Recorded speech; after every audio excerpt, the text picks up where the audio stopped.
Hello दोस्तों, हमारे YouTube channel Bandevi study में आपका स्वागत है। आज हम आपके लिए यहाँ भारतीय अर्थव्यवस्था के मुख्य जो प्रमुख बिंदु है टॉप 40 प्रश्नों को लेकर आया हूँ। जो आप भारत में किसी भी सरकारी नौकरी की तैयारी करते हैं तो आप हमारे वीडियो में लास्ट तक बने रहिए। और मैं उन्हीं क्वेश्चन को लेकर आया हूँ जो पिछली बार कई परीक्षाओं में पूछे गए हैं और भविष्य में जो होने वाली एग्ज़ाम है उसमें पूछे जाने की पूर्ण संभावना है। तो आप किसी भी सरकारी नौकरी की तैयारी करते हैं तो आप हमारे चैनल को सबसे पहले सब्सक्राइब कर लीजिए और वीडियो में लास्ट तक ज़रूर बने रहिए, क्योंकि मैं बहुत ही अच्छे प्रश्नों को लेकर आया हूँ और टोटल 40 प्रश्न हैं। तो चलिए शुरू करते हैं। मैं इस वीडियो में केवल क्वेश्चन का आंसर ट्रिक करूँगा। अगर आपको लगेगा कि मैं क्वेश्चन का आंसर जल्दी ट्रिक कर रहा हूँ तो आप हमारे वीडियो को क्लोज करके या फिर दोबारा भी देख सकते हैं। यह वीडियो यूट्यूब पर ही पड़ी रहेगी। तो चलिए शुरू करते हैं। प्रश्न संख्या 1, भारतीय रिजर्व बैंक की स्थापना कब हुई थी? भारतीय रिजर्व बैंक की स्थापना जो है सन 1935 में हुई थी। Option A. प्रश्न संख्या 2, भारत में आर्थिक नियोजन की शुरुआत किस वर्ष हुई थी? भारत में आर्थिक नियोजन की शुरुआत सन 1951 में हुई थी। इस प्रश्न का उत्तर ऑप्शन बी होगा, सन 1951। प्रश्न संख्या 3, हरित क्रांति किस क्षेत्र से संबंधित है? तो जो हमारा हरित क्रांति है वह कृषि क्षेत्र से संबंधित है। इस प्रश्न का उत्तर ऑप्शन बी होगा, कृषि। प्रश्न संख्या 4, भारत में पहली पंचवर्षीय योजना का मुख्य उद्देश्य क्या था? तो पहले आप लोग ऑप्शन देख लीजिए। भारत में पहली पंचवर्षीय योजना का मुख्य उद्देश्य क्या था? तो वह था हमारा कृषि विकास। भारत की पहली पंचवर्षीय योजना का मुख्य उद्देश्य कृषि विकास था। Option B. प्रश्न संख्या 5, भारतीय मुद्रा का प्रबंधन कौन करता है? भारतीय मुद्रा का प्रबंधन है वह जो आरबीआई करता है। इस प्रश्न का उत्तर ऑप्शन बी होगा, भारतीय रिजर्व बैंक। प्रश्न संख्या 6, भारत में सबसे बड़ा रोजगार क्षेत्र कौन सा है? तो भारत में सबसे बड़ा रोजगार क्षेत्र है वह है हमारा कृषि क्षेत्र। भारत में सबसे बड़ा रोजगार क्षेत्र कृषि क्षेत्र है। Option C. प्रश्न संख्या 7, मेक इन इंडिया अभियान का शुभारंभ किस वर्ष हुआ था? तो मेक इन इंडिया की शुरुआत इस मिशन की जो हुई थी वह सन 2014 में हुई थी। इस प्रश्न का उत्तर ऑप्शन बी होगा, 2014। प्रश्न संख्या 8, भारत में वस्तु एवं सेवा कर GST goods and service tax कब लागू हुआ था? तो पहले आप लोग ऑप्शन देख लीजिए। गुड्स एंड सर्विस टैक्स कब लागू हुआ था, यानी कि जीएसटी? तो वह सन 1 जुलाई सन 2017 में जीएसटी भारत में लागू हुआ था। इस प्रश्न का उत्तर ऑप्शन बी होगा। प्रश्न संख्या 9, भारत का पहला सार्वजनिक क्षेत्र का बैंक कौन सा था? सार्वजनिक क्षेत्र का भारत का पहला बैंक कौन सा था? तो वह हमारा था एसबीआई। एसबीआई की स्थापना सन 1955 में हुई थी। इसका मुख्यालय मुंबई में स्थित है। इस प्रश्न का उत्तर ऑप्शन बी होगा, स्टेट बैंक ऑफ इंडिया। प्रश्न संख्या 10, मुद्रा योजना किससे संबंधित है? तो आप लोग ऑप्शन देख सकते हैं। हमारे चैनल को ज़रूर सब्सक्राइब कर लीजिए दोस्त। वीडियो अच्छी लगे तो एक लाइक भी कर दीजिए।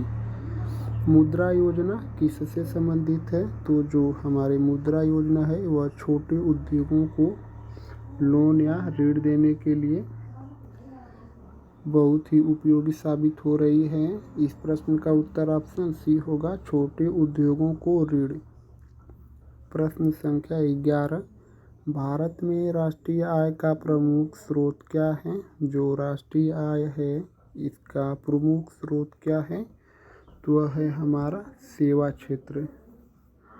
सेवा क्षेत्र, इस प्रश्न का उत्तर ऑप्शन ए होगा। भारत में राष्ट्रीय आय का प्रमुख स्रोत सेवा क्षेत्र है, ऑप्शन ए। प्रश्न संख्या 12, भारत में योजना आयोग का स्थान किसने लिया है? तो भारत में योजना आयोग का जो स्थान है वह नीति आयोग ने लिया है। इस प्रश्न का उत्तर ऑप्शन ए होगा। और यह जो है नीति आयोग की स्थापना सन 1 जनवरी 2015 को हुई थी। और यह नीति आयोग योजना आयोग के स्थान पर आया था। और योजना आयोग की स्थापना सन 1950 में की गई थी। इस प्रश्न का उत्तर ऑप्शन ए होगा। प्रश्न संख्या 13, मुद्रा अपस्फीति का अर्थ क्या है? तो जो मुद्रा अपस्फीति का अर्थ है वह है हमारा मुद्रा मूल्य में गिरावट। मुद्रा अपस्फीति का अर्थ है मुद्रा मूल्य में गिरावट, ऑप्शन बी। प्रश्न संख्या 14, प्रत्यक्ष विदेशी निवेश एफडीआई का पूर्ण रूप क्या है? तो यह जो एफडीआई है इसका जो पूर्ण रूप है वह है हमारा फॉरेन डायरेक्ट इन्वेस्टमेंट। इस प्रश्न का उत्तर ऑप्शन बी होगा, foreign direct investment, option B. प्रश्न संख्या 15, भारत में उद्योग नीति संकल्प कब पारित हुआ था? तो भारत में उद्योग नीति संकल्प सन 1956 में लागू हुआ था। इस प्रश्न का उत्तर ऑप्शन बी होगा, 1956। प्रश्न संख्या 16, गरीबी रेखा का निर्धारण मुख्यतः किस आधार पर किया जाता है? गरीबी रेखा का निर्धारण मुख्यतः किस आधार पर किया जाता है? तो वह है हमारा आय, और गरीबी रेखा का जो आधार है वह आय और उपभोग। इस प्रश्न का उत्तर ऑप्शन सी होगा, आय और उपभोग, ऑप्शन सी। प्रश्न संख्या 17, निम्न में से कौन सा कर अप्रत्यक्ष कर है? तो जो हमारा अप्रत्यक्ष कर है वह जीएसटी है, यानी कि गुड्स एंड सर्विस टैक्स, जो 1 जनवरी सन 2017 को लागू हुआ था। वस्तु एवं सेवा कर, ऑप्शन सी। प्रश्न संख्या 18, भारत में बैंकों का राष्ट्रीयकरण किस वर्ष हुआ था? तो भारत में बैंकों का राष्ट्रीयकरण हुआ था वह सन 1969 को हुआ था। इस प्रश्न का उत्तर ऑप्शन सी होगा। प्रश्न संख्या 19, जन धन योजना का मुख्य उद्देश्य क्या था? तो जो हमारी जन धन योजना थी, प्रधानमंत्री जन धन योजना, इसका मुख्य उद्देश्य सभी को बैंकिंग सेवाओं से जोड़ना। जो सभी चीज़ें हैं उसको बैंकिंग सेवाओं से जोड़ना था। इसका मुख्य उद्देश्य प्रधानमंत्री जन धन योजना का। इस प्रश्न का उत्तर ऑप्शन बी होगा। प्रश्न संख्या 20, भारतीय शेयर बाजार का प्रमुख सूचकांक कौन सा है? जो भारतीय शेयर बाजार का प्रमुख सूचकांक कौन सा है? तो वह है हमारा सेंसेक्स है, ऑप्शन ए। प्रश्न संख्या 21, भारत में नई आर्थिक नीति किस वर्ष लागू हुई थी? तो भारत में नई आर्थिक नीति सन 1991 में लागू हुई थी। भारत में नई आर्थिक नीति सन 1991 में लागू हुई थी। इस प्रश्न का उत्तर ऑप्शन बी होगा। प्रश्न संख्या 22, बैलेंस ऑफ पेमेंट किससे संबंधित है? तो जो हमारा बैलेंस ऑफ पेमेंट है वह विदेशी व्यापार से संबंधित है। बैलेंस ऑफ पेमेंट विदेशी व्यापार से संबंधित है, ऑप्शन बी। प्रश्न संख्या 23, भारत का सबसे बड़ा निर्यात क्षेत्र कौन सा है? तो भारत का सबसे बड़ा निर्यात क्षेत्र है वह सूचना वाला क्षेत्र है या सूचना प्रौद्योगिकी, ऑप्शन ए। प्रश्न संख्या 24, राष्ट्रीय विकास परिषद का अध्यक्ष कौन होता है? तो जो हमारा राष्ट्रीय विकास परिषद का अध्यक्ष प्रधानमंत्री होता है।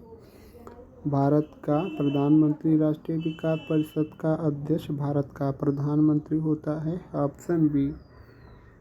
प्रश्न संख्या 25, निम्न में से कौन सा प्रत्यक्ष कर है? तो जो दिया है ऑप्शन में प्रत्यक्ष कर कौन सा है? यह जो सेवा कर है वह अप्रत्यक्ष कर है। प्रश्न संख्या 25 का उत्तर होगा ऑप्शन बी, प्रत्यक्ष कर एक आयकर है, ऑप्शन बी। प्रश्न संख्या 26, भारत सरकार ने किस वर्ष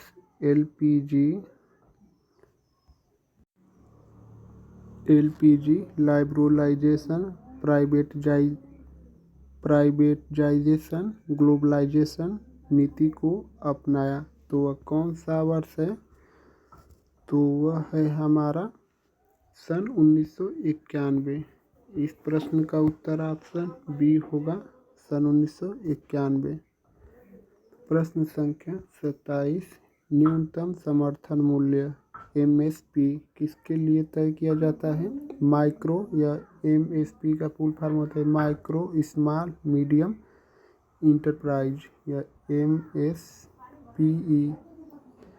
माइक्रो स्मॉल एसएमई होता है micro small medium enterprise, micro small prize न्यूनतम समर्थन मूल्य एमएसपी का full form micro small prize या न्यूनतम समर्थन मूल्य किसके लिए तय किया जाता है? तो वह है हमारा किसानों के उत्पादों के लिए, ऑप्शन बी। प्रश्न संख्या 28, भारतीय रिजर्व बैंक का राष्ट्रीयकरण किस वर्ष हुआ था? भारतीय रिजर्व बैंक का राष्ट्रीयकरण सन 1949 को हुआ था। इस प्रश्न का उत्तर ऑप्शन बी होगा। प्रश्न संख्या 29, वित्तीय समावेशन का मुख्य उद्देश्य क्या था? तो जो हमारा वित्तीय समावेशन था इसका मुख्य उद्देश्य सभी वर्गों को वित्तीय सेवाएं उपलब्ध कराना, ऑप्शन बी। प्रश्न संख्या 3, नाबार्ड का कार्य क्षेत्र क्या है? तो जो नाबार्ड है इसका कार्य क्षेत्र क्या है? तो वह है हमारा ग्रामीण और कृषि विकास, ऑप्शन सी। प्रश्न संख्या 31, भारत में सबसे बड़ा सार्वजनिक क्षेत्र का बैंक कौन है? भारत में सबसे बड़ा सार्वजनिक क्षेत्र का जो बैंक है उसका नाम क्या है? तो वह है हमारा SBI, state bank of India. इसकी स्थापना सन 1955 में हुई थी। प्रश्न संख्या 32, भारत सरकार ने 7वें वेतन आयोग की सिफारिशें कब लागू की हैं? जो 7वां वेतन था वह किस वर्ष सिफारिश में लागू हुआ था? तो वह था हमारा सन 2016 में 7वां वेतन लागू हुआ था। इस प्रश्न का उत्तर ऑप्शन सी हुआ था, बस सिफारिशें लागू हुई थी। प्रश्न संख्या 33, कौन सी योजना गरीबों को 5 लाख रुपए तक का स्वास्थ्य बीमा प्रदान करती है? तो वह कौन सी योजना है जो गरीबों को 5 लाख रुपए तक का स्वास्थ्य बीमा प्रदान करती है? तो वह है हमारा आयुष्मान भारत योजना, ऑप्शन ए। प्रश्न संख्या 34, भारतीय अर्थव्यवस्था किस प्रकार की अर्थव्यवस्था है? तो जो भारतीय अर्थव्यवस्था है वह हमारी मिश्रित अर्थव्यवस्था है। भारतीय अर्थव्यवस्था मिश्रित अर्थव्यवस्था है, ऑप्शन सी। प्रश्न संख्या 35, भारत में पहली बार किस पंचवर्षीय योजना में आर्थिक उदारीकरण का विचार सामने आया था?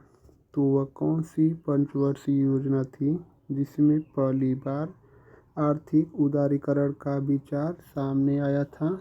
तो तो वह थी हमारी छठी पंचवर्षीय योजना, ऑप्शन सी। प्रश्न संख्या 36, भारत में स्वच्छ भारत मिशन कब शुरू हुआ था? तो भारत में स्वच्छ भारत मिशन की शुरुआत सन 2014 में हुई थी। इस प्रश्न का उत्तर ऑप्शन बी होगा, सन 2014।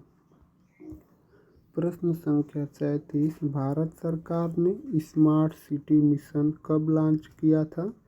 तो भारत सरकार ने स्मार्ट सिटी मिशन सन 2015 में लॉन्च किया था। इस प्रश्न का उत्तर ऑप्शन सी होगा। प्रश्न संख्या 38, सर्व शिक्षा अभियान का मुख्य उद्देश्य क्या था?